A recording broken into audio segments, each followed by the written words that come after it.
the Podcast Show. My name is Ronan Okara. Today, our special guest is a hip hop artist.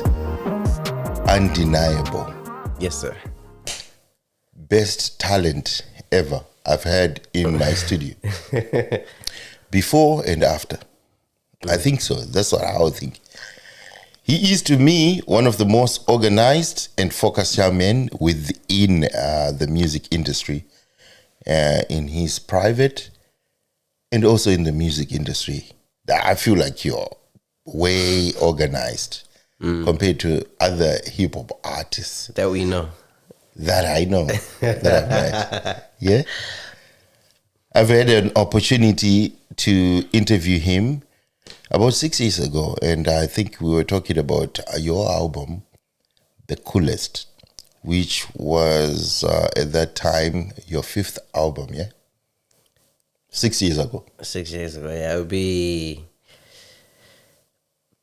If we call it an album, that makes it official. EP. So, let's okay, EP. Because at that time, too, I was asking you whether it was an EP or an album. I think at that time I did say. And you said whatever. I think I did say it was an album, but you're too young. It's like an EP or a mixtape.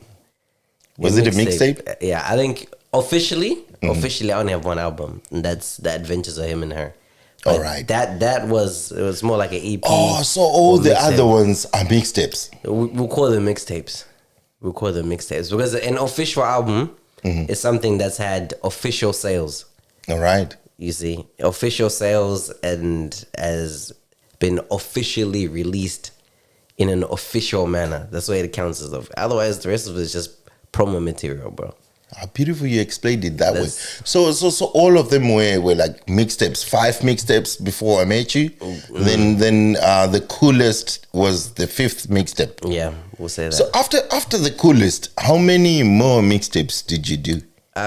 Before you the album itself? Nothing. It was just The Coolest, and then after that it was the album. All right. So The Coolest was what? 2019? 2018. 2018. Yeah, probably even before that. Maybe 2017. 2018. All right. And then Adventures was 2020. Adventures of Him and Her. Yes, sir. How was the album itself? Why call it that? Because it tells a story. If only you came to my last show, bro. The last show I performed that from start to finish. And it was an incredible show. But the album, it tells a story of a guy and a girl from when they first meet, and then goes through the progression of their relationship all the way to the point where it potentially ends. The relationship. The relationship, yeah. So it's the way I ended it. You don't know whether the relationship is over or it continues, but that was the story that from the start, like guy meets girl, they get to know each other, they fall in love, they experience problems in their relationship, they break up, they part ways, they get their closure, but then at the end of the day, they realize that they were perfect for each other, and it's always been the other person for them in that instance. But that's the realization they come to at the end of the road. Or potentially in the middle of the road. We don't know. Was it something that you experienced yourself in your lifetime, or something that you saw someone experience? Yeah. Nah, bro, like it's... How did you come up with the whole album? Do you know what? I listened to one of my favorite rappers, Wale, right? He had a mixtape called More About Nothing. And I think it was about 20 tracks. But so 10 of those were completely unrelated. Then the other 10 was literally highlighting a relationship. And when I listened to it, I was like, yo, this was dope, but I feel like it didn't highlight it enough for me. Then I was like, you know what? It would be nice to do a project like that where I tell a story from start to finish. And is it just a story? That's my question, bro. Or it's something that in your lifetime you experience. Some. I'll be real. Like it's based off like a lot of some of my experiences, life experience, right? Yeah, some of my real life experiences, And you took some stories yeah, from some other other people. people's, or like movies and stuff like that. Then you created your own movie. So then there's moments in there, like some things that are in there are just to help with the narrative, to tell the story. Then there's some things that are in there that were genuinely things that happened, that like people that are in my circle that they know, okay, this story is about this person, yeah, and this happened then, and you know what I mean. So then yeah, my dream though, is to do like, to make maybe like what do you call it, like a music movie type thing. All right. So, because like, unfortunately, I dropped the album like during COVID, like just when COVID started, and I thought I'd have time to shoot videos, and it just never happened. And then a part of me during that process was like, oh man, it's too late now to shoot videos for this. But now I'm thinking, bro, like music is timeless, bro. So it's something I definitely want to do. Maybe I'll do like a deluxe with some extra songs in there, and then we actually just do like, like a there's a term for it. I can't remember the term, but like literally like a mini movie with the you can have your movie explaining to Ron, like, man. There's a story that I want to tell you about. Honestly, bro. Then it can start from there. Honestly, I want to be involved, bro. If I'm hungry to be in a music video. Only thing we need is just air and opportunity, bro. So when the opportunity arises, like, bro, if I can get as many of my friends in it and as many people that have been with me on this journey in it as possible, because like, for example, like one of the songs, "Miss Me." I was on the phone to my boy Zolani, and then he called me while I was like in the studio. So I was just listening to beats, and then we're just talking, and like we're just going back and forth, and then the idea just came up. Like I was like, bro, what if we did a song like this? Then he's like, oh man, you could say this, and I was like, you know what, bro, I'm gonna call you back. I need to record this while it's still in my brain. Yeah. Went in, recorded it, and then the song "Miss Me" was born. Wow. You know what I mean? Like, just like that. So, like, I want to have all those people in there, and then we'll literally make a mini movie telling this whole story. And then I really feel like it'd be beautiful, because although if you look at the album cover, right, that looks like me in there with somebody else, but like this story is a lot of people. You know what I mean? Everybody has met somebody, has fallen in love, fallen out of love, had issues, patched it up, made it work, done this. Like, we've all been there. That's why, like, man, I've been there. That's why left them, kicked them out. They kicked me out. You guys get back together. I moved away. Yeah, like, it's standard, bro. So like, how does this album end? Do you go back to the girl, or you just stop somewhere? It's up to the listeners.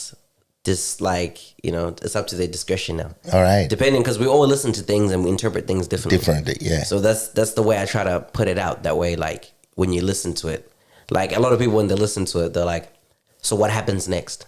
All right. Then they wait for another story to come up. And maybe, look, I made it 5 years ago. Maybe 5 years from now, I might add like a part 2. 5 years is a long time, brother. Why wait a long time like this, brother? Because the thing is, bro, like a project like that, bro, you can't rush that, bro. All right. You can't rush that, and you still feel like you need to do a video for it. I feel like you feel like there's something you haven't finished. No, because I didn't even get to perform the songs or anything like that, because 3 years of the project's release were locked up. Yeah, that's you know true. What I mean? So I never got to really perform the songs like that. I didn't get to tour that project. Everything was just all online. All right. You know what I mean? So it's definitely like a unfinished chapter. Yeah, unfinished chapter. As well as like after performing it, like at the last show that I did, like it's just as relevant then as it is now. Like You know what I mean? And the impact. I like albums like that. I like music like that are timeless. You see, but the only problem is like after I finished it, I was like, man, can I ever make anything like this again? That's the pressure. The pressure, bro. The pressure. But then the pressure. I feel like you're only as good as your next release. You know what I mean? And I've made a lot of releases after that are good. But you know, it's people love the stories. Yeah, I like their stories too. And how many other singles did you make after that? After that, I don't even know. Before the new one that's out there? I've lost count. I don't know. I don't know, bro. I don't know. Why not make another body of body of art? My brain and my life. You just stop there. It's no. I'm definitely. It's definitely coming, bro. It's definitely coming. But it's because you're really busy. Because I've seen you featuring in other music and stuff like that. I do a lot. Yeah. But it's more like when making something like that, you have to be in a certain space, which is why I think COVID was good because I couldn't go anywhere. I'm locked in the house, and I put myself in that story, and then I just wrote from there. But then, you know, like so much has happened since then that there's definitely a lot to write about, bro. After that, did you feel like after COVID period and stuff like that, and the closure and stuff like that, do you feel like there were a lot of clubs that were opening because people were hungry to go out and stuff like that?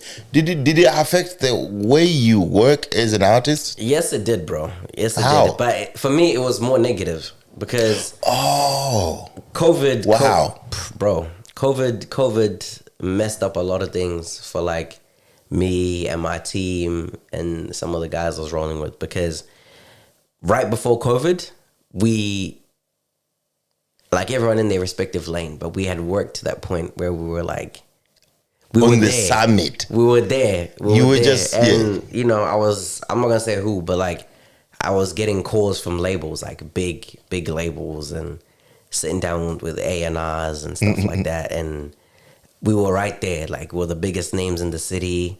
Like, we were right there, and then everything shut down. This is the first time I've heard an artist complaining about COVID. Because most of the artists were like, oh, it gave me time to think. It gave me time to do this. You know, COVID was good because, you know. But it was bad for you? It didn't do... Like, look, wow. It helped me... Gave me time to make music, right? But in terms of like working... Cause opportunities and stuff like that, signing deals. Like, how I got into the scene, like in the city, I went to every open mic night and asked for, you know, a slot. I was out in the streets freestyling and doing all this. That's how I work. You know what I mean? So now putting in the work on the ground. Yeah, on the ground. You know what I mean? So now you're in a space where that's how you know how to work. And then you gotta try and get that and put it online. You know what I mean? And naturally, like, it was good for people who were already tech savvy. Yeah, who knew how to and people who market it on the internet and stuff like that. On the internet, because I even tried to be a DJ online. You know, I was trying. DJ. Instagram DJ. You still remember and stuff like that. Yeah, but look, wow. Like for me, it just like, especially like it ruined everything that you had planned. I got like a group of friends, right? What had you planned? Bro, I had. So here's the thing, right? I met with a label. So I met with the A&R for this label, and he's like, "Yo, I love your stuff, you know, and you're definitely grinding hard. I've heard about your name. Bring it." Cause bro, I'd get up would perform, whatever. I know. I'd be on stage and I'd call people out. I'm like, yo, if you think you're harder, you got a better pen than me, come show me. That was me, you know what I mean? I'll jump on people's open mic nights. I'm calling out everybody. I'm there because personally, I rate myself. There's no one in this city specifically, that can go pen for pen with me. I'm sorry. Are you sure? I'm 100%. Go name someone. Nah, I don't want to name people, but there's good artists. People be watching, there's good artists. And I'll put it out there. If you're watching, if you want to go pin for pin, bro, hit me up. hit me up. Come, Are you sure? come do something. No, I would love to be part of this. look, bro. Yeah. And it's not even like in a malicious way, right? If we want to do it, Just a genuine bro, thing. we can make a song together, with, and then people can choose who's got the hardest verse. It's not. It's it's simple, right? It's very simple. But Look, the coolest rapper came to the studio today, and I'm actually happy. no, like genuinely, And bro. I'm genuinely. Because do you know what they say, right? They say that iron sharpens iron, right? So if you're really like that, it's not a problem, bro. Let me know. We'll link up. We'll sit in a room, right? And we'll make a song, and we'll see who's got the best verse. Like right these days, you know, I'm working with these two guys, South American dudes. One called Jay Dizza, and another guy called Rambito. And when we're making songs, that's what we do. Someone will start a song and they'll write it 16 or 8 bars. And then they'll send it to the next person. And like, you've just heard what they've done. You go like, nah. You're like, nah, so I need to I'll lock have in. to, yeah. And then you do your hardest 8 and then we put it together. And that's real rap. That's hip hop. Yeah. That's I love real that. rap. That's hip hop. I love it. Because people are too internet nowadays, bro. Too internet. And like, maybe to them, you know, all that stuff matters. Do you feel like I can't say do you feel, but I feel like you're kind of like one of them intimidating people like 50 cents, Nah, do you know what? 50 cent and stuff like that. You're like intimidating because people will be scared to work with you. Then cool then. If you're scared, that means if you're scared to work with me, that means you're scared to rap. But then that's the truth, right? Most people call themselves rappers, but they're really scared to rap. And also, I feel like competition itself brings the best out of people. 100%. So this is why, like, what I'm saying, like, pre-COVID, like, I've got some of my friends, like, Sin Santos, Andrew Jamal, like, those two guys, right? We were all working hard in our different lanes, but it was competition, bro. We'd compete, like, even till this day, like, we got a little. So when I'm coming to work with you, I have to know. Now you got to bring your best, I have to bro. be A game. You got to bring your best. Like, we still play around. Like, they might drop something. I'll be like, yeah, like, I heard what you dropped. Like, it was nice. It was nice, but wait until you see what I do. But we're working hard, right? And we're all pushing respectfully. And I love it. And we made it. And Yeah. like, back to the story I was saying, like, a label hit me up, and then they're like, yeah, we like everything that you're doing. When you have a body of work, hit us up, hit me up, and then we can work. So then I was like, okay, I need a body of work. And then I made Adventures. But by the time I finished it, mixed and mastered, COVID, all the delays, the guy didn't work at the label anymore. Oh, wow. Oh, he had left. He had left. So he had to create other new contacts. So then But they couldn't hear you. there was no context. So I was like, you know what? I'm going to do it by myself. So I did it proper. I had merch. I dropped my own merch. I released the project privately on my own website. Man, and I sold. What's your website again? Bro, I don't have it anymore, man. I don't have it anymore. At the time you came. It's coming back. Yeah, it's coming back. You came 6 years ago. Right now. What happened? No, we're working on it. We're working on it. We're working on it. Then you put it on your website. Yeah. Tell me. Continue with this. Hundreds of copies, bro. Hundreds. Almost close to almost 1,000 copies of digital sales, like private digital sales through my website with the merchandise as well. Like we had a whole run pre-sale. I was the only, until this day, I don't think I've met anybody else doing pre-sales like that.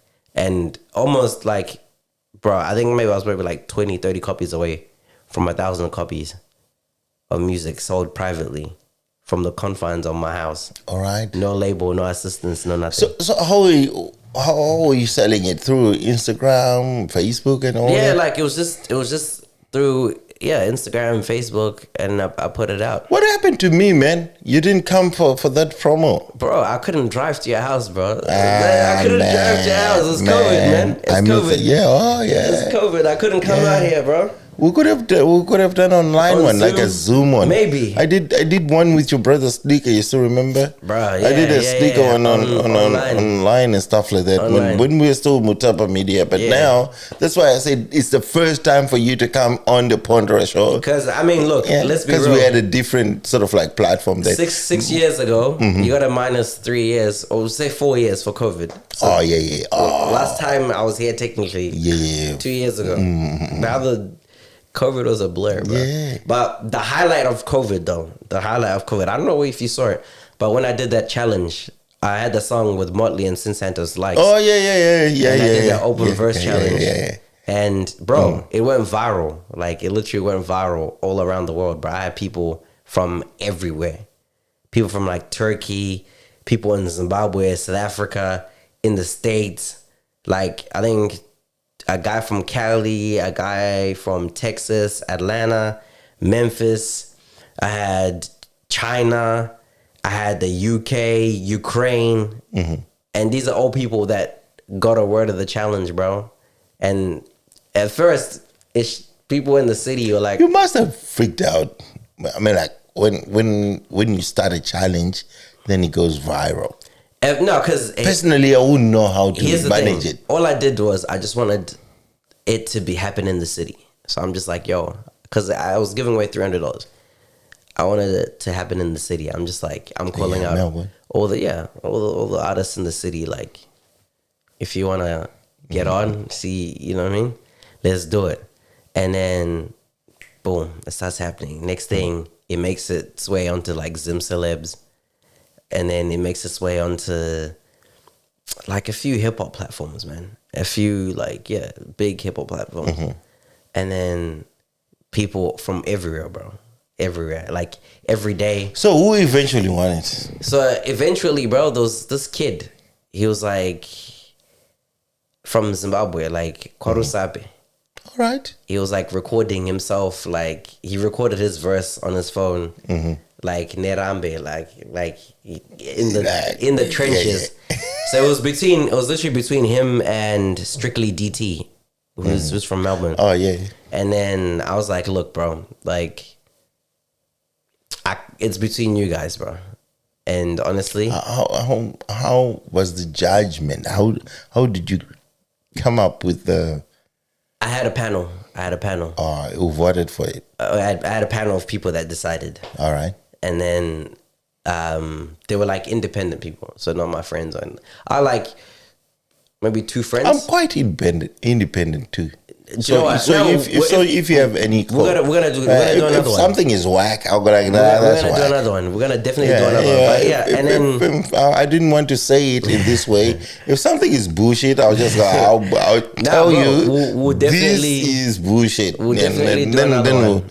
Yeah, and I'll have you invite me, man, brother. And I'll definitely invite you. But like, so the people that listen to it, they're like, who needs it more, you know? And all right. I think he was like 16 at the time, 17 at the time. So is he still kicking or he gave up music? He's still making music. Are you supporting him? That's the networking. Yeah, like I check in on him every now and again, see how he's doing. But like, the $300, that's $300 USD. Oof. That's a lot. Even studio time is too much. Yeah, so I'm sure that did a lot for him. Did you advise him as to how to, Nah, bro, I was like, man, we'll give you this money. Just try to. Ended around Christmas time as well. Yeah. So it was like, bro, it's 300. Christmas time is difficult. So it was like, do what you want. But like through that though, I managed to meet so many dope people, bro. From all over the world. Contacts and stuff. Yeah, man. Like some people I've made music. So my goal was to make music with everybody that took part in the challenge. And I got very close to. You were Zimbabwean born. Yeah. But Australian based. Yeah. I'm sure there are a lot of Zimbabwean hip hop artists around in Australia, man. Not many, bro. Not many? Not many. I was gonna ask you, is there a possibility that Zimbabwean hip hop artists can get together, go for a tour and stuff like that? I'm trying to, bro. Can it happen or it's impossible? Because everyone is doing whatever they want to do. Everyone's doing their own thing. Like to be honest, like I tried to do it before, and it didn't really work out. Who did you reach out to? I'm not gonna name Yeah, names. drop names, brother. I'm not gonna drop Yeah, names. free. But if I was to do it again, I wanted you to drop names. if I was to do it again, I definitely feel like if I'd want to link, like if I link with like Lord MC, me and him we've done 2 tracks together. One that's out, one that's unreleased. But Lord MC, there's my brother TK the one. If I link with them, I like Tensky. I just found out about him recently through your show. Actually, He's full on. Tensky is full on, and you have to. You don't have to feel offended with him. He's sort of like out there. Nah, he's a young nigga, bro. Yeah, these he's young hungry. Niggas, You know. You used to remember your days when you were hungry. That's it. You were all just, of them are like that. You were just you. All of them are like that. But I feel like when it comes to artistry, That's how you mentor them. You know what I mean? Like, yeah, that's how you mentor them, guide them, and sometimes leave them be and just direct them. Right now I'm just watching, bro. I'm just watching, because at the end of the day, like everyone's journey is different, and everyone's approach is different. Like probably now, if I go speak to some of these young and them young ones, they don't I listen sound to like a dinosaur, bro. You are a dinosaur. You are. You know what I mean? You are a dinosaur. The goal, I think, let's mark the word. So how many of them do you know around Australia? Because I hear of like TK Maiza. Yeah, but then TK is more like pop. She's not like hip hop. She's more like pop than hip hop. But like, yeah, all right. If we were talking about just artists in general, artists around, there's Ruva Songbird, who's like Ruva, doing Tina Turner. Yeah, she's you know what I mean. Really and then successful. there's Nyasha, who's touring with Sampa the Great. I'm always texting her. She doesn't want to come to my podcast, brother. Yeah, I'll put it out there, brother. I'll put it out Nyasha, somewhere. Please come. Yeah, she needs to come. I've already been talking to her. I meet her every time I go to. Yeah, because she lives around here, right? Yeah, I know. Yeah. She doesn't want to come. Yeah, the DJ runs place, man. There's Nyasha. There's again Lord MC, TK the one.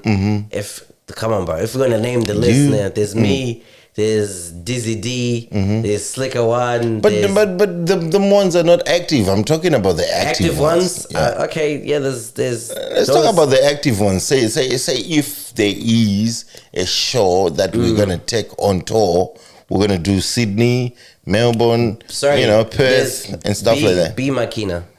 Who's that? He's probably. I don't know him. Let me tell you, bro. This guy is probably the closest thing Zimbabwe has to Chris Brown. 100%. He can sing. He can dance. What's his name? B Makina. B Makina. Okay. That's and that's my brother for real. Like the first time I ever went on tour, it was with him. We toured like Sydney, Newcastle, all that whole Central Coast. It was with him. So shout out to B, bro. How was the tour? Bro, it was dope, man. Fun Girls experience. Everywhere. You're married then or before? Not for me. Not for me, bro. Not for me. But but I mean, like, the tour experience was dope. The talent is great, yeah. And we actually got to make, me and him personally. What can we do to get everyone together? Bro, like, that's what I'm saying. Like, my goal I know you're trying. My goal this year is to try and put on a show with all of these people, bro, and showcase. Because here's the thing, man. The world is very big, but it is very small at the same time. Yeah. So like a lot of people don't know about a lot of people. That if we can get everyone in one room, you're dropping out names like now. You're dropping off names. I don't even know them, so I have to go research. I have to go watch again. And then you need to go lock in. But yeah, if I can get everybody in the same room, it'd be beautiful, bro. Yeah. Yeah, 100%. So what can we do as our okay, so we need promoters, you said. No, bro. We don't need promoters anymore. We can do it ourselves. We can do it ourselves. Or like Ron is doing.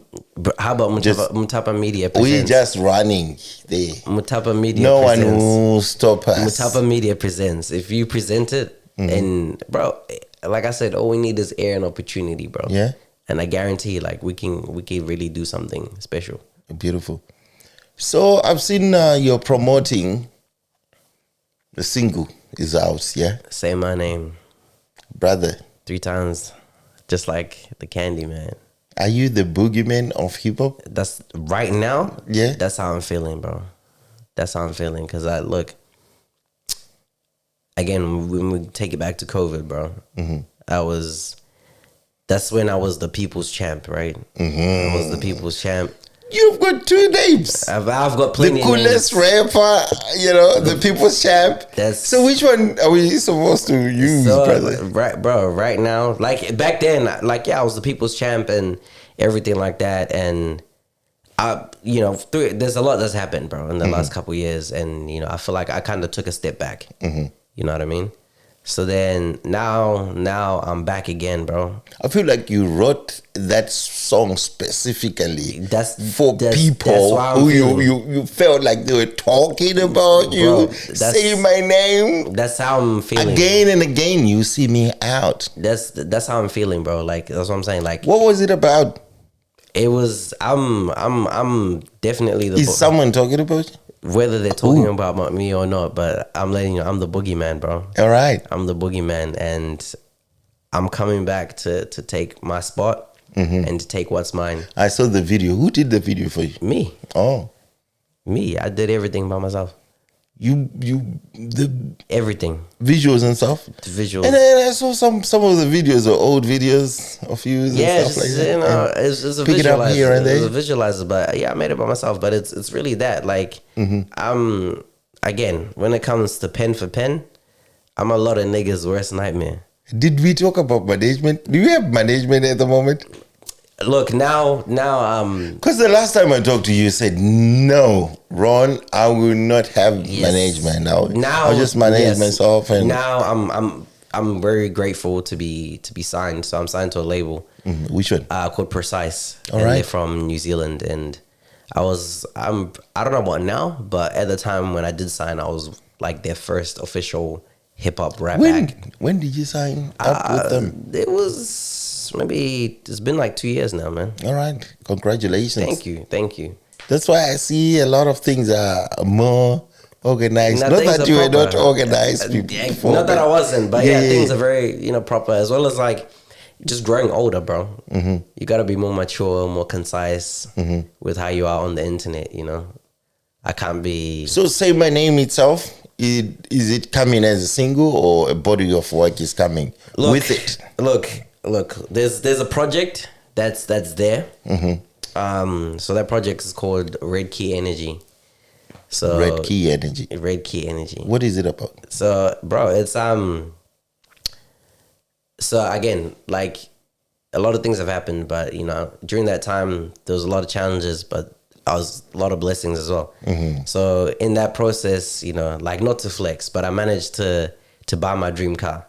Wow. And that was a Chrysler 300 SRT. Yo, brother. And it comes... I need to be in the car. Just feel myself. I'm used to a Toyota. And used to a Toyota. The car Congratulations. comes with a red key. You know what I mean? The red key that says SRT on it. All right. So that's the Red Key project. That's the Red Key Energy, because it was like me, like, I finally, done it, I'm in that. And like, I feel like when I got that car, right, there was like, I felt invincible. I felt great. I felt amazing. And the project is basically the energy that comes off with that car, that Red Key energy, But at the same time, is for so long, like, I was very humble. You know what I mean? And you know me, but I don't really... You're very humble but hungry at the same time. But when I first met you, let me tell you my point of view. Yeah, you're very humble but very hungry. Then I could tell your energy was good energy, because I like the hungriness in every artist. If the artists get too comfortable, they don't give us 100%. Yeah, exactly. So like, but then now I was like, no, bro, why should I be humble? You know what I mean? You can let it out. You can be confident, but you have to be respectful. But like, you do not necessarily have to be humble all the time. And so it's literally that. And also, as the young ones are coming through, you're becoming a dinosaur. You need to just let the young ones Let them do know their thing, who bro. you are. Let them do their thing. But then here's the thing, bro. Like, You need to, but at least you need to let them know who you are. 100%. But here's the thing. Here's the thing, bro. Yes, sir. If you're coming for the king's crown and you want to take a shot, make sure you don't miss. What happened to one mic? Bro, COVID, man. COVID ruined. So there's nothing to sort of like copy that. There probably is, but replicate actually there's that. shot kickers.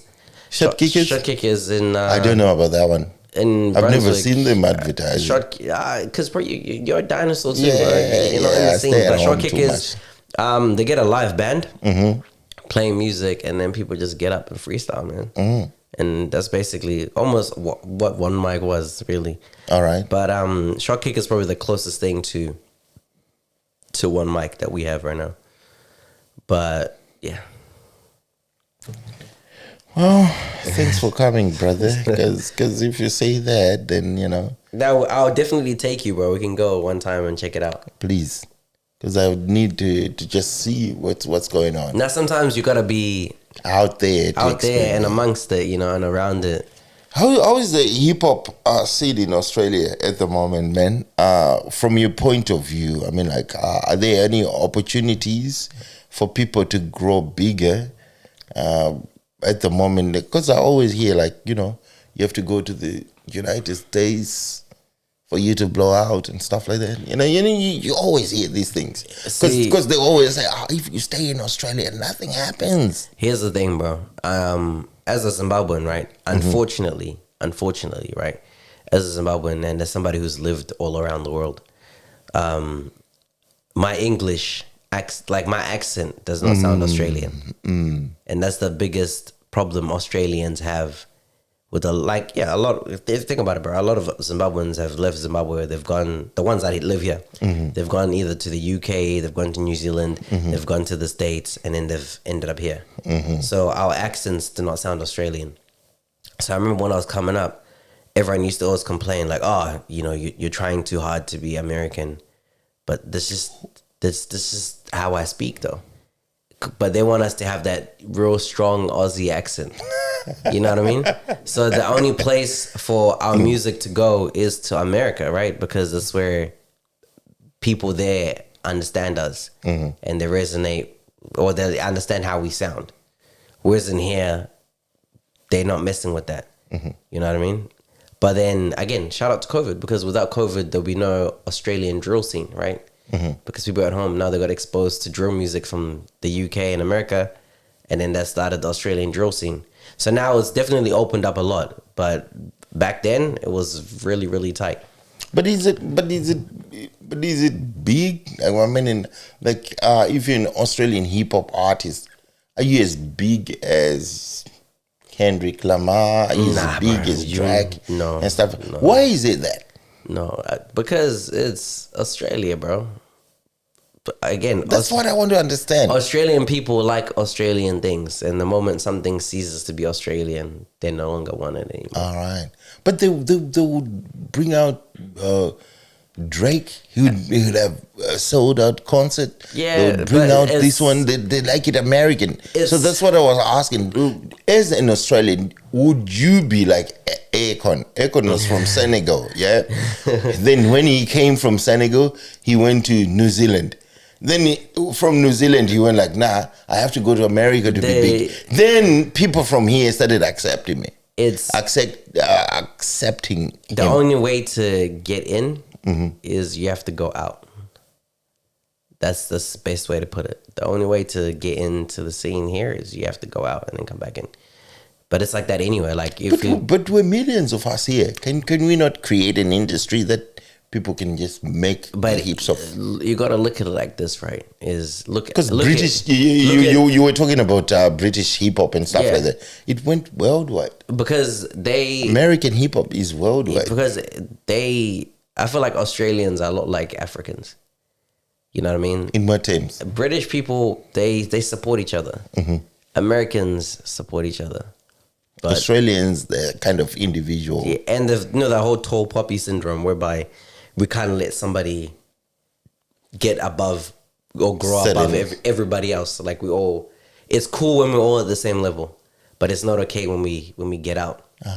It's the same thing like back home, bro. It's like that. Yeah, like How you suppose, like with all the talent that's in Zim right now, Zimbabwe doesn't have more international superstars. The only international superstars we have are people that dominate in a space by themselves. Oh yeah. Nowhere else.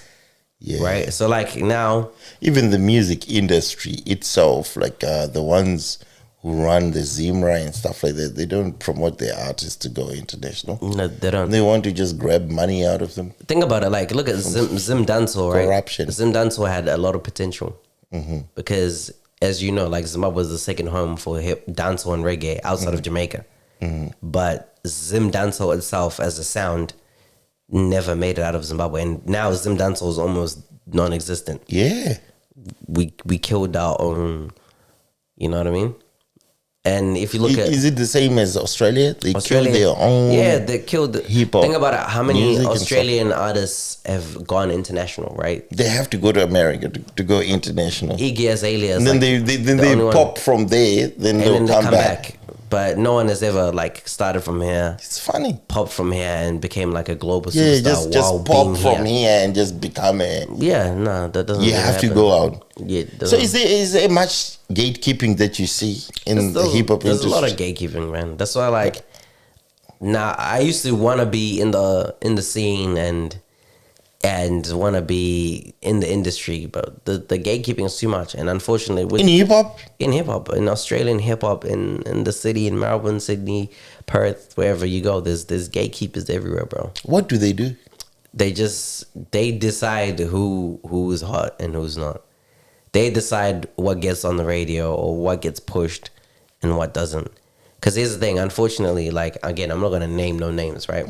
But there's certain platforms whereby they are supposed to be running a platform to showcase artists, but they themselves are artists and only end up showcasing Themselves. or people that they like. Yeah.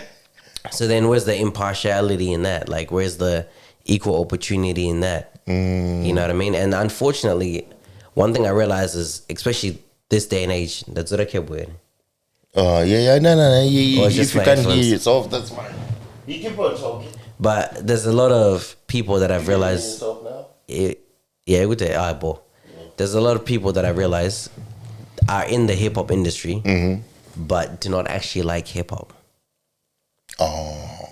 They're not fans of hip hop. They're not fans of the art. Like I see. they like the culture. Yeah. They like everything but, else. But, But the actual essence of what hip hop is, they're not fans of that, or they don't know or they enjoying the money they're getting from brands and stuff like and that. all that. But like, Because it's they're all to not- do. Most of it is the money. 100%. It's money, the notoriety, the fame, the Because the you publicity. find someone, you gotta. Do you know what hip hop is? They don't even know. They don't but know. they're the directors of hip Yeah, hop. like and I stuff. saw an ad on TikTok maybe a month ago, and they were at like make sure you blurt this out, but they were at make sure you Yeah. I'll they were, I think it was or one of those radio stations, right? And they asked about 20 people like what's their all-time favorite hip hop album. I mean, all-time favorite album that they would listen to, no skips, and not a single person mentioned a hip hop album. I think one person out of 20, and they mentioned, yeah. I think they mentioned like, and let's be real, you make sure you blurt this out too. I will. If you're mentioning is like your all-time favorite hip hop album, that means you're new to hip hop. Because like, what about Illmatic? You know what I mean? What about the Carter 3? Albums like that. You know, what about the Blueprint 1, 2, and 3?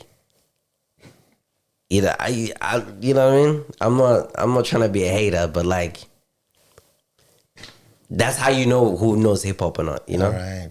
Because if you know hip hop, like personally, I always say this: I'm a student of the game. Like from when I was a child, I before I even wanted to become a rapper, bro, I was studying That's how studying you, hip hop. You know what I mean? Like there's even in if there's like if you know like Timbaland. If Oh you yeah. sit down with Timbaland and you talk to him about hip hop, he's a student Yeah, of the game. yeah, Like yeah. there's people that sit down and study it that can tell you where this sound comes from, what this is, because people just genuinely love the art. But unfortunately, we've got people in places that have a voice and that dictate what happens That's within what I hip said. hop. You can have a director of whatever in hip hop, but they're not They're not actually.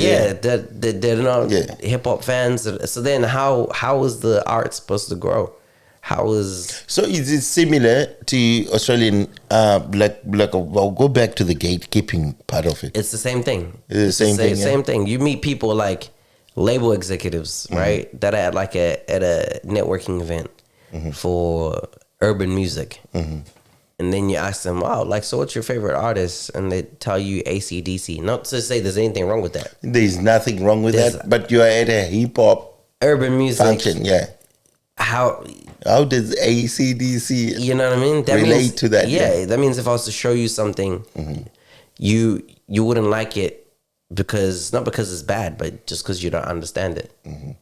And You want someone who relates to somebody who, because here's the thing, bro. Like if somebody who genuinely loves the art, and you put them in a position where they can listen and dictate as to what's hard and what's not, that'd be the perfect person because they would do it from a hip hop point of view, not from a marketing point of view or money point of view or anything like that, bro. Because what breaks my heart is so many artists die in their own city. Oh yeah. So many artists die in their own city, and Because of the gatekeepers. Yeah, man, because of the gatekeepers. So what do the gatekeepers do? They just shut you down before you put your music out. Oh, and some people go like, but the opportunity is there. There's Spotify, there's YouTube and stuff like that. Yeah, but then you can go independent and stuff like that. But here's on the ground, that's where the gatekeeping is because it's the opportunities, right? Like there's the opportunities that are on the ground. Like you can dominate the airspaces, but like Spotify, bro, Spotify, you can have, like me, I've got fans all over the world, like dedicated hardcore fans all over the world. But you need on the ground. I live here, so if I want to, so that the promoters here will start promoting you. Yeah, so if I want to, you get hired. I can't bring my fans. You go to the radio station from Ukraine and bring them here to do a show. I can't do that. You know what I mean? If you've got a tour, an Australian tour, you need the Australian fans. Exactly. So that's where it becomes funny tricky. How this industry works, brother. It's crazy industry, man. Have you had any stories, like crazy stories that, some artists would do to just get the opportunity to blow out? Bro, everyone does a lot of crazy stuff, man. Like what? Like, I'll give myself as an example. There was this one show I wanted to play, and I did everything to get on this bill, and then I met the person who was running it, and then they're like, what's the everything? Like, I was DMing them, befriended them. Like, I literally... That's not crazy, No, man. listen, hear this, bro. Okay. Hear this. And then they told me that the person in charge of this event was coming to like this other event, and they would be there. And I went and I waited, like I bought a ticket. I went into this event and I was in there at like 9 o'clock, and I waited till about 4 in the morning when I finally got the chance to meet them, to tell them like, hey, I really want to get an opportunity to be on the show. And I was in this club just waiting around, bro. Just waiting for your moment. Opportunity. And then I never even made it onto the show, bro. I never did. Yo. You know what I mean? It'd be like that, bro. It'd be like that. What? It's a struggle. It'd be like that, bro. And like, but you told me a struggle. That's not something crazy. But that's something just like a struggle. The biggest thing people do is they sell out. In the sense that you see people start chasing the trends, start chasing the viral moments, start chasing the internet celebrity. To me, that's the craziest thing you can ever do. Because I've seen some really good artists that were really, really good at what they were doing, and they made great music and changed it all for the opportunity to possibly go viral. Or for the opportunity to, or even these the producers. Yes, start beefs, start beefs, unnecessary beefs, viral moments, and it's just like, bro, why are you doing that? Group of people and stuff like that. Because when you're coming up, you always have your own people coming up. You know what I mean? Like, it's crazy. I've seen like friends, bro, like people, not even friends, bro, people who are like brothers fall out over nothing, and at the end of the day, they don't win anything. Nobody no made one made it out. And it's just like, it's so crazy. Why did we even do that? Like, literally, throw away a decade-long friendship. And also the I always call it the movement. I always say, why throw out the movement itself for a crazy deal? Because it's one thing I've learned, bro, is my dream was to always be an artist. That was my dream, to be an artist. And now, from the last time I was here, right? Last time I was here, 6 years ago, brother. Yeah, I think I was like 21. You were young. Right now, have you watched that video? You go to Mutapa video or whatever. It's not even on Podro show. I had to. Yeah, we rebranded. We did everything, right? Yeah. But now I'm 29, bro, and I realized that I've lived. My dream came true, bro. Now the only difference is I didn't do it to the magnitude maybe I may have wanted, but I did everything that you were supposed to do. I was supposed to do. Do you know what I mean? So now everything else is just a bonus. But then you got to look at it like that. That's perspective. You know what I mean? Now I'm looking at it. I'm like, yeah, bro. I've sold my own album independently, right? And technically 2 albums independently. I'm lying, 3 albums independently. But you said you only have 1 album. Okay, you confuse me all the time. Hold on. Last time you came, you confused me. You said, "Oh, I have 4 albums. I got 5." Let's clarify. I sold 1 album and 2 mixtapes independently. All right. Right. If we're talking back in the day, like when we first started, we had CDs, bro. I think we sold 2,000 copies, hard CDs. And then I made Lift on Tape. That was like my first debut mixtape as Fungai. And I think Left on Tape by myself at like 16. I think that one you marketed so well. 300 copies. I think you marketed that one so well. 300 copies, bro. 300 copies. Hard work. 300 copies by myself. Hard work. Right? And then we get to Adventures of Him and Her. 1,000 copies. I missed that one. I don't know why. Digitally. I think I was doing something. Plus, you got to remember, like, everyone was at home, so there's a lot of content. Yeah, I was just doing something. I don't know how I missed that one. Plus, like, my approach to music has changed, bro. Like, before, I used to be DMing everybody. You know? All right. Yeah. Just spam posting. But it's okay. You still can do it. It is okay. It works. But then now I'm like, but you have to go back. Don't. Look, let me tell you something. Don't be arrogant to yourself. Like, I'm going to bother them. Bother every Tuesday. Just imagine what all those record companies that they send you emails, they send you this one. Okay, let me ask you a question. Okay, who's your favorite artist of all time? At the moment. Okay, we'll just say at the moment. Who's your favorite artist? Nas has always been my favorite artist. Does Nas tell you when he's got a new album coming out? I've got an email link that tells us what's going on with Nas. This is what I'm saying though. Like with people, I make music for the people that are locked in with me. All right. So okay. You see? Okay. But you have to remind people.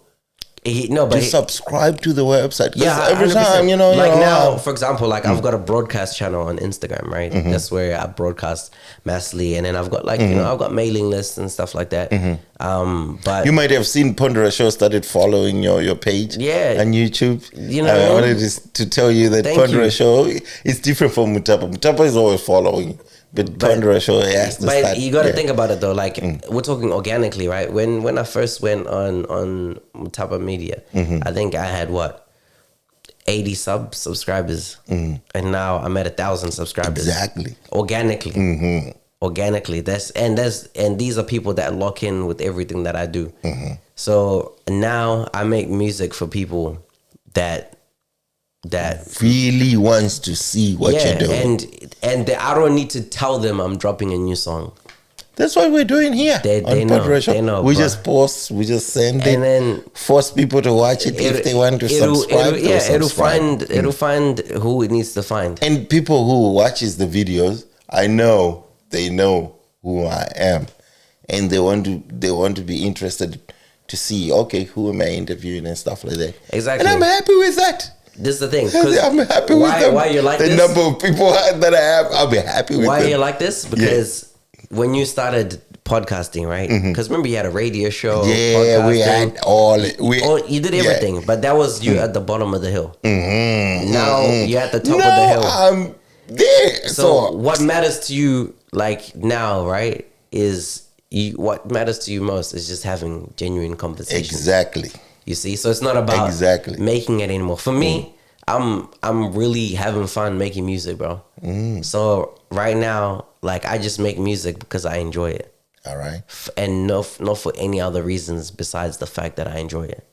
Your management is not pushing you to put out a lot of music at the moment. We need a body of work. I'll tell your management, please get him to. Please get him to put a body of work. Like I said, like you know, I took a break from making music. Cause, I understand what the break was for. And then, like obviously, like my mom passed away as well. Yeah, sorry. And then so like. One of the reasons I made music was I was Did it change you as an artist? It changed me as a person, bro. And his and I mean this in the most respectful way, bro. And I'm sure you understand this. Like when you lose a parent, it's no matter what anyone says or anyone does, like there's nothing that will compare to that kind of pain. So like nothing anybody says to me or does to me or no disappointment will ever hurt as much as that. And some people will try and say, my mom passed away too. No, I didn't. Okay, cool. Yeah, I know. I can understand what you're saying, but it can be a different. Yeah, it's just me. It's a different thing. And like for me, like one of the reasons I made music was I was like, okay, I want to make music so then when I blow up, I can buy my mom a house. I can do this. I remember last time I told you that I used to, every time I'd make money from music, I'd slip envelopes underneath my mom's door. Yes. And it got to a point where she was like, I haven't seen an envelope these days. What's going on? You know what I mean? And that was because of, as African parents, they didn't believe that this music thing can make money out of it. So that was my point. I was like, okay, I'm going to grind hard. And I used to, sometimes these open mics, bro, you might get $5, you might get 10. You just and then it grows. Next thing, it's like 1,000. It's this, it's that, and bro, that's so. When she passed, right, and because she was sick a little bit, so like during that time after she passed and everything like that, I was like, I don't want to make music anymore because what's the point? But then. The way life works, right, and the way God works, God doesn't give you a gift just so you can sit on it or just so you can decide you don't want to use it anymore. Like once you have that gift, and that gift is with you for life. And that's the same with this rap thing, right? Like it's something I've done all my life and I'm good at it. So why not just keep going? So that's what I'm doing. And I also think mom sort of like implanted something great in you, all of yous.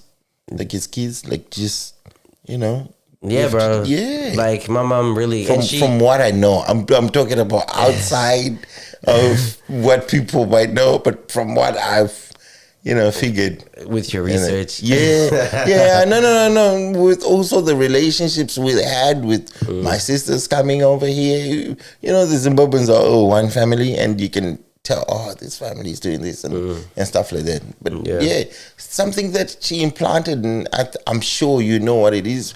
We might not talk about it now, but I'm quite happy.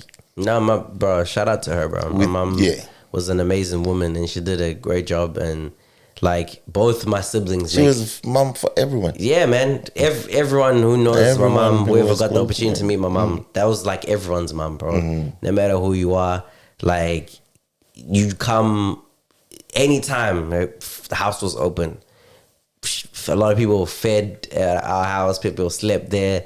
Everything, you know what I mean? So she was an amazing woman, bro. So like now for me, I'm like, you know what? I'm just trying to make my mom proud. With No more $1,000 under the door, but you just feel it in yourself. just within myself, you know what I mean? And with every like milestone or everything that I do, I'm just like, you know what? Like when I first time I go back into the studio after like taking a hiatus, I was like, this feels good and this feels like this is the right thing to do. So I'm just gonna keep going. You know what I mean? Beautiful. So I don't know what the goal is right now, besides just having fun. And that's the thing. You only live once, and so you need to enjoy what you're doing. But at the same time, though, like I think we were talking before, like before the show started, before, like I don't do much personally. I don't go fishing.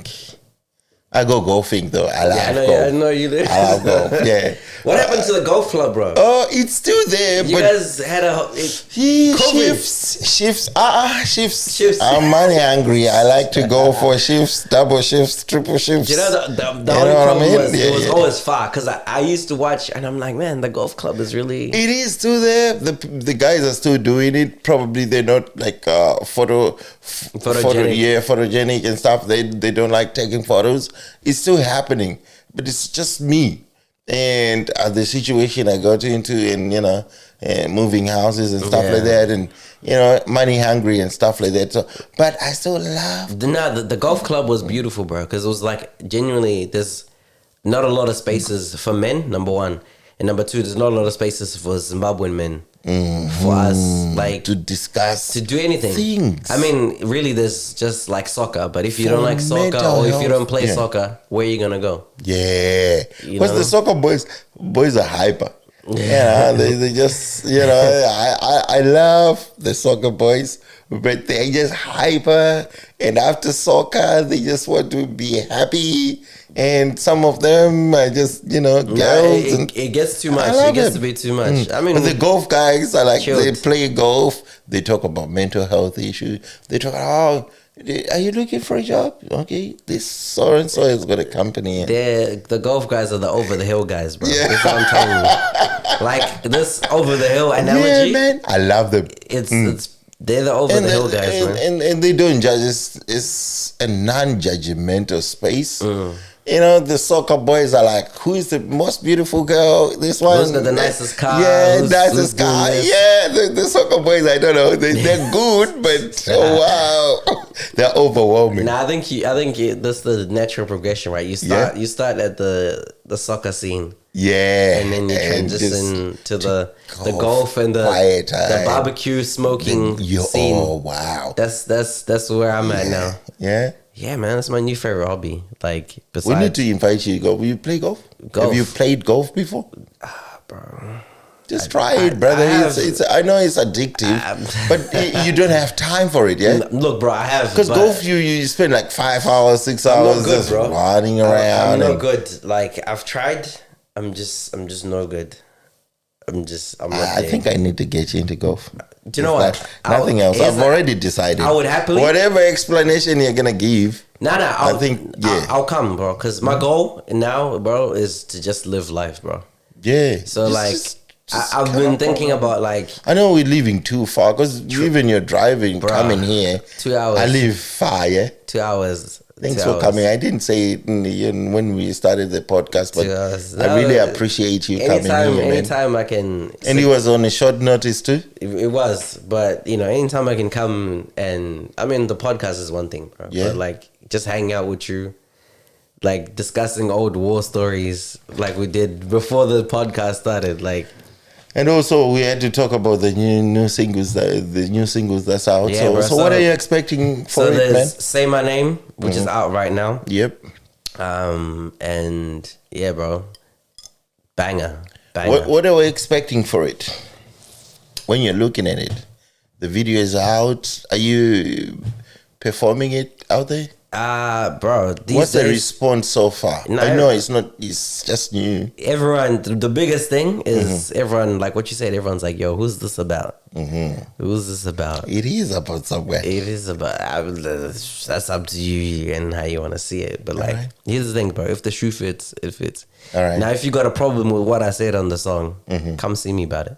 Are we still the coolest rapper? The one who represent himself as a superhero type of character, or we have changed? We have matured to something It's else. like, what's a... Still, I'm still a hero, right? But it's more like, You kind of it's more like it's like superheroes or boogeyman. I've been watching this other one. The cartoon is called Boys, something Boys. The Boys. Yeah, the Boys or something. They're like superheroes, but you're like, Nah. yeah. It's more like, you know how the Avengers, right? Right now, I'm like the Avengers after Endgame, All right. right? So they were the heroes. They took a couple L's and then they became the underdogs. But then they came back. They fought back to restore order. All right. So that's what we're doing, bro. We're just All right. restoring order in the scene. I've seen the single what do you call it, cover? artwork, Yeah, man. It's Beautiful. like the Candyman, right? If you Beautiful. Yes. say his name, he appears. You appear. Even in the video, right? You know, have you heard about the Candyman? Yeah, I've watched the movie. me. That was one of my scariest movie I've ever watched. But if you think about the Candyman, right? The Candyman, he's not only like, you know, a scary villain, right? But he was also a symbol of peace and hope. Are you sure? Yeah, he's a spirit of vengeance. Because you know the story of the Candyman, right? He was a black slave who fell in love Oh yeah, with a white plantation owner. Yeah. And then what they did is they chased him down, they killed him, Killed him. Yeah. and then they chased him down, they drenched him in honey, and then they let the bees sting him, and then they lit him on fire. Right. So then how the spirit of the Candyman worked is that when slaves and people were in trouble, They would call him out. they would say his name, and then he would come and execute vengeance on, you know what I mean? That was a long. I don't know how you did. You watch that movie before? I'm old, bro. I'm damn near 30. I'm damn near 30. Oh, that's why. I'm damn near, but You don't look that old, man. Because I watched that movie when I was in Zimbabwe, brother. Yo, long time. Yo. But yeah, so that's the original one, right? And then there's been, I think, another 2-3 adaptations. Oh, has there been other ones? There's one that came out like in 2021, and it's the same I have thing. to watch that one. You gotta watch them, but that's basically What's what the it is. original one, man? When I was young, Yeah, I think it's like it came out like 1976, 77, something like that. But But in your video, you put the other one, the dude original. that I've watched. the original one. Oh, Yeah. that's the 70s one. Yeah, that's the original one, the okay. most famous one. So that was that. Because yeah, like in urban communities and stuff like that, people are oppressed, and everybody needs a symbol of hope. You are the symbol of what?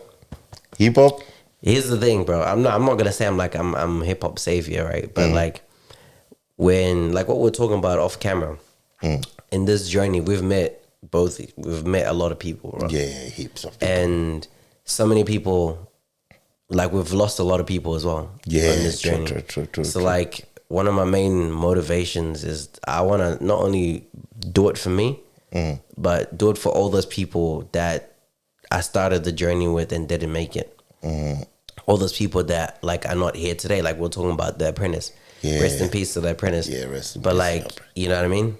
I know for a fact if he was alive today, he would be a superstar, man. Superstar. So like, it's people like that, man. So like, I want to make myself, I would like to think I'm a symbol of hope for those people. Like, for a long time, I've been everybody's little brother. You know what I mean? Like, you guys, like, you know, shout out to Slicker, shout out to Macadosis, Max Shotta. all these people that took me under their wing. Yeah, those boys who came with them from New Zealand, right? Yeah. Because how it started, we just used to look up to them, man. And we were like, we want to be like them when we grow up. They're still around, too. And they're still doing it, bro. Schlotz and Max Schroeder still doing their thing, bro. And yeah, bro, it's for people like them, you know? People who I started with, people that believed in me, people that wanted to see me win. You know what I mean? That's who I do it for. That's where that hope comes from. So tell us, brother, how can people contact you? You can. I mean, these days people just use Instagram, bro. But you can find me on Instagram as. Do you reply? Yeah, sometimes it depends what you're saying, bro. The website you say it's not working yet. Yeah, nah, we're literally we're remodeling it right now. But it used to be coolestRapperEver.com. But we're doing a full rebuild. So Instagram right now is what do they call you? Just coolest rapper ever. All right. And are you on TikTok? Bro, I need to start. Yo, I started. Ponderous Show. I came across your TikTok. I was liking all your videos. Let me tell you something. One of them young ones who came, YTS Gucci was here and Tensky and them young ones. They said, Ron, why don't you have a TikTok? I said, I don't know how to use TikTok. They say, open it. And then when you open the account, then it will tell you how to, use it and how to get crowd and stuff like that. Once I opened it, I never asked them. I opened it and then that was it. I just started writing it by myself. If I want help, I'll ask them. But I mean, look, here's the thing, right? Like what we were talking about before, right? It's just about putting it out there, bro. And the people that are meant to find it. You need to. Because I don't even know you had it. Bro, I've got a TikTok, but you don't really use it yet. I don't use it for music. Like people say TikTok is more popular than Instagram. My little brother. We used to be on MySpace. MySpace. Yeah. So I was on Bebo, MySpace. Facebook. Then we went to Facebook. Then we went to Instagram. And then, like, to be honest, we just made it on the Instagram. Yeah. And that's where our development stopped. True. You know what I mean? But yeah, like, for example, now they've got TikTok. Bro, my little brother, TK the one, I'm like, yo, you need to go into the street and you need to do some shows and you need to get your hustle on. Put your feet to the ground. He's like, nah, I can hustle off TikTok. Bro, he's bigger. He's making numbers on TikTok. Like do you think he's ready to come to the show? If he wants to. I told him to come here with me today. Just experience it and stuff. But he's too far. Plus, he's too cool to hang out with me now. You know what I mean? He's too cool to hang out with me. Yes. But he's doing. That's why some of them young ones don't want to come to Uncle Ron's thing. I'm telling you, they were like, "Oh, it's Uncle Ron." Man, we're gonna go, and then I'm gonna. Why don't you come to my podcast? I've got a podcast. They say, I know. But you're like, I can't come. You're unk now. Yeah. You're like, just come, man. But you know what? Look, next time if you have somebody young on, let me know. I'll come and I'll co-host with you. All right. I'll co-host with you. Then it's, the two. That'd be beautiful. The two uncles podcast. But then if I'm uncle, you're granddad now, bro. I am. That's all. But look, bro, like my brother, he's internet famous. Like he's blown up off TikTok. And he's doing his thing. I'll try and privately. No, he's doing his thing, bro. TK the one, like TK the one, and he shares the same genes as me, so he's a beast. He's a beast. Yeah, and like my goal is to get both my siblings on a song. Even Fatso. Fatso is he still in music? Yeah, he's still making music. He just changed his name though. He changed his name, so his name is it's Katio. So it's Kati. I know K-A-T. Exclamation mark Y-O. Y-O. Okay. So it's just Katio. Yeah, with the exclamation mark. Katio. But look, because it's kind of hard though, because I guess, sort of. I see him working. He's doing his thing, bro. If you're looking to sell, I'm not selling. I'm retired. If you see this garage like this, we call it a studio now. Studio. But if you see this, right? I'm settled. But he's still making music, man. He dropped a project. Remember, he dropped this project. during COVID as well. Yeah, I know. And that was an amazing. It had good featurings and stuff like that. So it was. He good. had Aishan. He had Nyasha David. Nyasha David song. That's the one I love. You know what I mean? He had a lot of Nyasha Timbe as well. Like he had a lot of features, good features, and he's done songs with like Enzo Aishao. Yeah. Pro Beats, like he was working. He was grinding, bro. But like, you know, that real estate and marriage too. Different. That's the thing. Marriage and real estate, different thing. But he's coming back though. He's coming back. Get them on your new projects, but we're just so different. Both of them. It's hard because my little brother is very new school. Yeah, so like, okay. He's like on that Tensky type vibe. Yeah, all of that. Yeah. And then Farai is real. Oh, the type of urban grooves. You know what I mean? And then there's just me in the middle. In the middle, yeah. Me in the middle. Any shout outs except for your brothers and stuff? I mean, okay, bro, I got a long list, but shout out to, you know, Farai or Katillo. Shout out TK the One. Shout out to the Syndicate. So that's Jay Dizza, Rambito. Shout out to my producer, Naspa. Shout out to I met him during COVID too, bro. Which one? Naspa. Hottest producer in Zimbabwe right now. Hottest producer in Zimbabwe right now, bro. If you hear Zim hip hop record, he might be behind it. Like Natty O, a lot of those big guys, man. And I met him when he was still in uni, bro. All right. When I was still in uni, and we've been working together ever since. Someone linked you up to him? That challenge that I did, man. All right. The challenge that I did. All right. Helped me link with him because people were tagging him like, you should get on the challenge. And I'm like, oh, you make beats as well? And he's like, yeah. And we made the link happen. If I have someone like hip hop artist, can I just sort of like link him up to you and stuff? To me? Yeah, bro, of course. There's one person I want to talk about him now, but I have to. Yeah, bro. I had to say it on the podcast. To link if you wanna link me with people, bro, you know, whatever. Just give them advice as to what to do and who to go to and stuff like that. Because I've been saying, because you say to me, man, I've been watching your podcast. You seem to know a lot of people. Like, you know, you talk to a lot of people. I said, yeah, I talked to a couple of them people, but I don't know whether they can help you or anything. Because personally, I can't help you because I'm not like into music industry. I'm just into interviews and stuff. I'm interested to know what people are doing and stuff like that. This podcast is going for too long. Let me not. Is there anything you want to ask? Go. What's your last question? No, I just wanted to say, is there anything that we missed that you want to talk about?